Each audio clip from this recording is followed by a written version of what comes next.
வேர்கிட்ட வச்சு அப்படி நல்லா அறுக்கி வச்சுட்டு அப்படியே போடுங்க.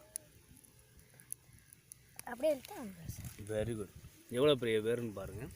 இப்படி தான் நம்ம ஜூலி ஃப்ளோரா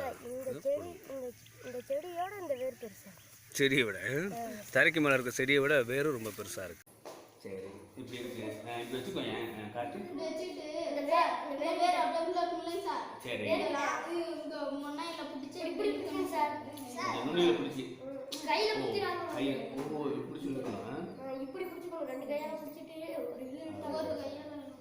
இதை நீ காட்டு சரியா காட்டு. இதெல்லாம் எனக்கு ரொம்ப கஷ்டமாச்சு. முள் நிறையா இருக்கு. எப்படி பிடிங்கிருப்பேன்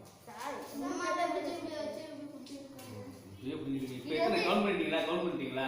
எத்தனை இருக்கு? 51. Very good.